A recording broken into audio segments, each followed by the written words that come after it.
The key turned in the lock with more resistance than usual. Ethan frowned, exhausted from another 12-hour shift at the warehouse, his shoulders aching and his mind foggy. But when he pushed open the door, the fatigue evaporated, replaced by pure confusion. His apartment was clean. Not just surface-level clean, immaculate. The perpetual mountain of takeout containers had vanished. The carpet showed vacuum lines.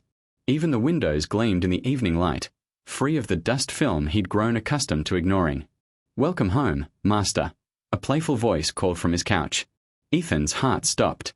A woman sat cross-legged on his furniture, her flame-red hair cascading over shoulders clad in an elaborate black-and-white maid uniform with far too many ruffles.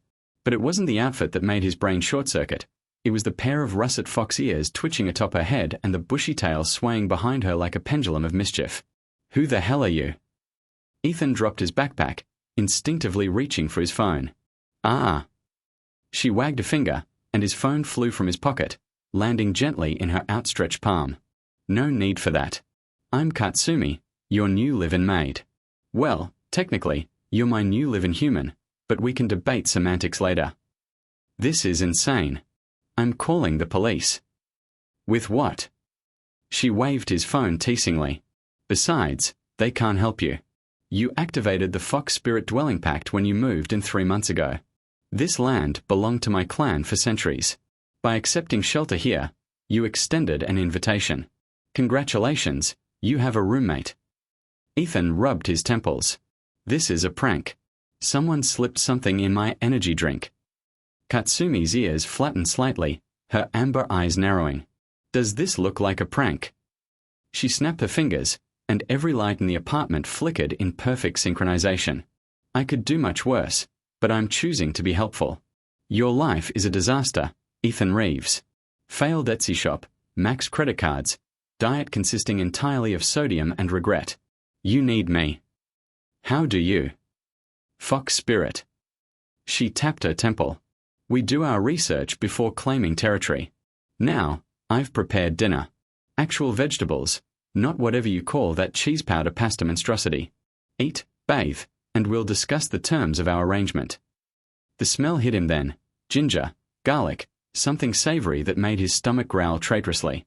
On the counter sat a proper meal, steam rising from ceramic bowls he didn't own. "I'm dreaming," Ethan muttered. "If you are, I'm the best dream you've had in years." Katsumi's tail swished smugly. "Now stop being stubborn and eat. You're going to need your strength. Claiming you was the easy part. Keeping you is where things get interesting." Ethan woke to sunlight streaming through curtains he'd never bothered to open and the smell of coffee he definitely hadn't brewed. For one blissful moment, he thought yesterday had been a stress-induced hallucination. Then Katsumi appeared in his doorway, balancing a breakfast tray with impossible grace, her tail swaying in time with her humming. She'd traded the full maid uniform for an oversized sleep shirt. His shirt, he realized with a jolt, that barely reached mid-thigh. Her fox ears poked through her tousled red hair, twitching as she caught him staring. "Good morning, Master," she purred, setting the tray across his lap. "Scrambled eggs, rice, miso soup, and coffee exactly how you like it. 3 sugars, embarrassingly little caffeine." "This is really happening." Ethan's voice came out hoarse. "Adorably slow this morning, aren't we?" Katsumi perched on the edge of his bed, her proximity making his pulse quicken. "Eat. Then we establish ground rules." 20 minutes later, showered and slightly more convinced of his sanity, Ethan found Katsumi in the living room with an actual contract written in elegant calligraphy on parchment that seemed to shimmer. "The Fox Spirit Dwelling Pact is binding," she explained, her playful demeanor shifting to something more serious. "I protect this territory, and you. In exchange, you provide shelter and companionship." Companionship.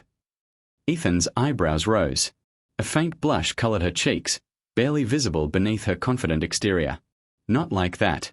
"Well, not necessarily. Fox spirits thrive on connection, emotional resonance. Your loneliness called to me, Ethan. That's why I chose this place. This pact works both ways. And if I refuse?" Her ears droop slightly. "Then I fade. Find another territory, another human. But I chose you. Your kindness, buried under all that exhaustion and cynicism. The way you apologized to that vending machine when it ate your dollar last week. She looked away, vulnerability flickering across her features. I don't choose lightly. Before Ethan could respond, his laptop chimed, once, twice, 20 times in rapid succession. He opened it to find his dormant Etsy shop flooded with orders. Hundreds of them. What did you do? Katsumi examined her nails innocently. Just a little fox magic. That scam artist who's been undercutting your prices with stolen designs? His shop mysteriously crashed. Permanently. Your original work is finally getting noticed. She leaned closer, her breath warm against his ear. I take care of what's mine.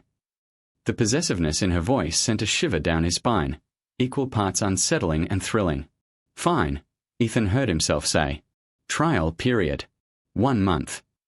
Katsumi's face lit up, her tail practically vibrating with excitement. Before he could react, she threw her arms around him, the scent of cherry blossoms and wood smoke overwhelming his senses. The first sign of trouble came on a Tuesday. Ethan returned home to find Katsumi standing in the doorway, her entire body tense, ears flat against a skull. The playful light had vanished from her eyes, replaced by something feral and dangerous. Don't come closer, she warned, her voice layered with an otherworldly resonance that made his bones vibrate. There's a boundary marker 3 feet in front of you. Step over it, and you'll trigger the challenge. Katsumi, what? A figure materialized in the hallway, a woman with snow-white hair and pale blue skin, frost crystallizing on the walls around her. Her beauty was terrible and cold, like a winter storm given form. A fox claiming urban territory. The stranger's laugh sounded like cracking ice.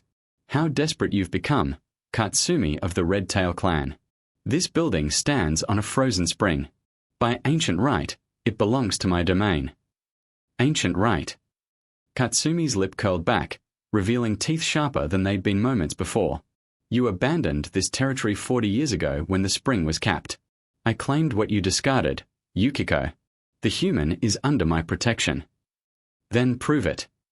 Yukiko's eyes fixed on Ethan with predatory interest. Let him choose. My offer is simple: eternal youth, perfect health, pleasure beyond mortal comprehension. All he need do is invite me in.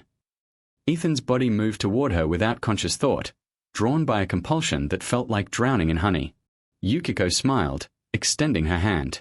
Katsumi appeared between them in a blur of motion, her palm pressed against Ethan's chest. Heat radiated from her touch, burning away the cold enchantment like morning fog. His. Mine. Each word dripped with possessive fury. We have a pact. His invitation has been given. Challenge me properly, or leave. Yukiko's expression shifted to calculating interest. Very well. 3 tests, traditional format. If you fail any, your claim dissolves and the territory opens. Do you accept? I accept. The air crackled with power as both spirits locked eyes. Then Yukiko vanished, leaving only a whispered promise. Tomorrow night. Be ready. Ethan found his voice. What just happened? Katsumi's shoulder sagged, the dangerous aura fading. She turned to him, and for the first time, he saw genuine fear beneath her bravado. I need to prove my claim is legitimate. That our bond is real. If I can't. She swallowed hard. I'll have to leave. And without protection, other spirits will come for you. You've been marked now, they can sense my presence on you. Then what do we do? She stepped closer, her hands trembling as they came to rest on his shoulders. We strengthen our bond. Make it undeniable. Her voice dropped to barely a whisper. I need you to trust me, Ethan. Completely. The vulnerability in her eyes made his decision simple. He covered her hands with his own. Show me. Katsumi led him to his bedroom. Their bedroom now, he supposed, where candles had appeared, arranged in patterns that made his eyes water if he looked at them directly. The air felt thick, charged with anticipation and something older than words. Fox spirits bond through essence exchange, she explained, her usual teasing tone replaced by solemnity. Not just physical, though that's part of it. Emotional. Spiritual. I need to anchor myself to you so deeply that no challenge can break our connection. Her hands worked at the buttons of his shirt, fingers trembling slightly. This isn't manipulation, Ethan. Once we do this, I'll feel everything you feel. Your pain becomes mine. Your joy, your fear, your loneliness, all of it shared. It's terrifying and wonderful and completely insane, and I'm asking you to choose it anyway. He caught her hands, stilling them. Why me? Really? Katsumi's amber eyes glistened. Because 3 months ago, I watched you help an elderly woman carry groceries up 4 flights of stairs, even though you were exhausted. Because you apologized to inanimate objects. Because your loneliness sang to mine across the veil between worlds, and I couldn't ignore it. She laughed wetly. Because you're kind and stubborn and utterly oblivious to how special you are. And because I'm selfish enough to want you all to myself. Ethan pulled her close, feeling the rapid flutter of her heartbeat against his chest. I choose this. I choose you. The kiss that followed was gentle at first, tentative exploration that quickly deepened into desperate need. Her lips tasted like summer cherries and wild honey, and when her tongue met his, sparks of golden light danced behind his closed eyelids. Katsumi gasped as he lifted her, her legs wrapping around his waist, tail curling possessively around his thigh.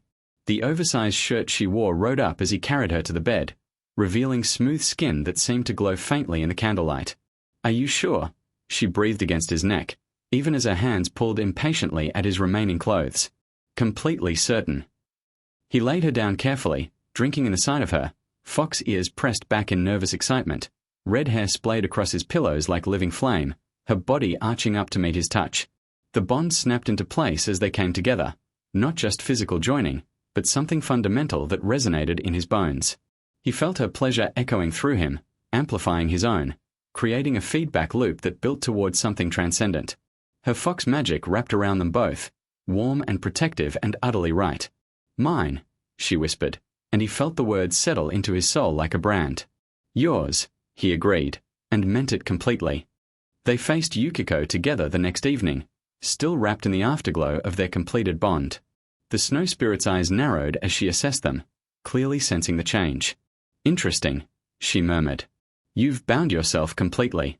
Foolish, or brave. She clapped her hands once. First test. Sacrifice.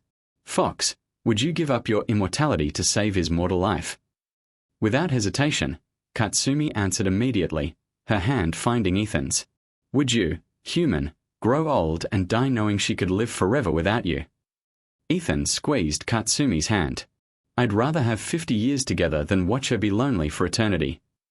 Yukiko's expression flickered with something almost like sadness. Second test. Truth. Fox, what do you fear most?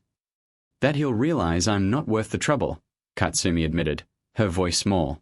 That the Bratty maid act will wear thin, and he'll see how desperate and damaged I really am.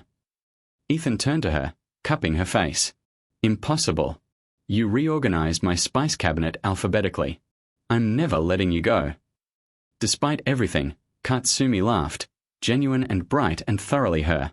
Human, Yukiko continued, what do you truly want from this bond? To not be alone anymore, Ethan said quietly. To have someone who sees me, all the messy, broken parts, and stays anyway. I don't care if she's a fox spirit or an alien or a hallucination. She's mine, and I'm hers, and that's enough. The snow spirit studied them for a long moment, then smiled, a real smile, sad and wistful. Third test is unnecessary. You've already passed. She bowed slightly. Your bond is legitimate. This territory is yours, Katsumi of the Red Tail clan. Protect it well. As Yukiko faded like morning frost, Katsumi threw herself into Ethan's arms, tears streaming down her face. We did it. You're stuck with me forever now. Good. He held her tighter. Someone needs to do my laundry. She pulled back just far enough to punch his shoulder, then kissed him breathless. 6 months later, his apartment, their apartment, had become a strange haven. Katsumi's mischievous nature hadn't diminished. She still reorganized his life with bossy efficiency and teased him mercilessly. But now it came with Fox-approved meals, a thriving business she'd mysteriously helped expand, and a warmth that filled spaces he hadn't known were empty. Sometimes other spirits visited, testing the boundaries. Katsumi sent them away with increasing confidence, her claim undisputed. And every night, she curled against him, tail wrapped around his waist, and whispered the same confession she'd made during their binding, I chose you. Best decision you ever made, he'd tease. Second best, she'd correct, her amber eyes glowing in the darkness. The best decision was when you chose me back. And in the quiet of their shared space, surrounded by organized chaos and unconventional love, Ethan had to agree. The end.